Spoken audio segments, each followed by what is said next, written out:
Assalamualaikum guys, halo. Kami akan menjelaskan tentang perkembangan bahasa masa kanak-kanak akhir 6-11 tahun. Mari disimak ya. Pemerolehan bahasa pada masa kanak-kanak cenderung untuk anak laki-laki memiliki sifat ingin tahu dan realistis, sedangkan pada anak perempuan lebih cenderung suka cerita binatang, puisi, dan kehidupan nyata. Pada fase perkembangan bahasa anak pada usia 6-7 tahun, mereka sedang mendengar cerita, serta menggunakan gerak tubuhnya dan mengkritik hasil karyanya, juga membesar-besarkan kejadian adalah hal yang wajar bagi mereka. Di usia 8 tahun, mereka sedang menceritakan lelucon, membaca dengan mudah dan memahaminya, menulis surat, serta menggunakan bahasa untuk mengkritik dan memuji orang lain. Sedangkan di usia 9-10 tahun, mereka seringkali berbicara, menggunakan perasaannya dan emosinya, dan menggunakan ucapan populer, serta kadang mereka mengenali bahwa beberapa kata mempunyai arti ganda.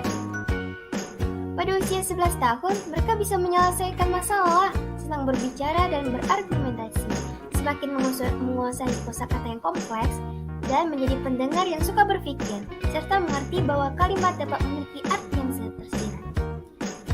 Ada pula piramida, melafalkan, berbicara, memahami, bermain, dan memperhatikan juga mendengarkan. Di sini, jika memperhatikan dan mendengarkan, mereka memfokuskan perhatian pada suatu objek. Kalau bermain, mereka mengenal nama-nama benda dan belajar untuk menggunakan benda tersebut. Pada konsep memahami, mereka memproses informasi yang mereka terima. Sedangkan dalam berbicara, mereka mengucapkan beberapa kata serta kalimat singkat dan menghafalkan. Pada akhirnya, mereka mampu menggabungkan kemampuan yang mereka miliki untuk berkomunikasi dengan orang lain. Jangan lupa, waspada ya, kelainan memperoleh bahasa membaca pada kanak-kanak akhir, di mana efeknya mengalami kesulitan membedakan bahasa simbolis, mengenal konteks, dan akhirnya menimbulkan kesulitan belajar. Yuk kenali dan faktor disleksia, yang mana ada beberapa yang kita harus ketahui dalam 3 faktor: faktor pendidikan, psikologis, dan biologis. Faktor pendidikan, kekeliruan dalam proses belajar. Faktor psikologis ialah disleksia yang merupakan gangguan emosional, sedangkan faktor biologis menyatakan bahwa adanya gangguan pada struktur otak. Created using Powtoon. Faktor-faktor yang mempengaruhi perkembangan bahasa kanak-kanak akhir. Di sini ada 5. Yang pertama, lingkungan, intelijensi, kondisi fisik, jenis kelamin, serta budaya.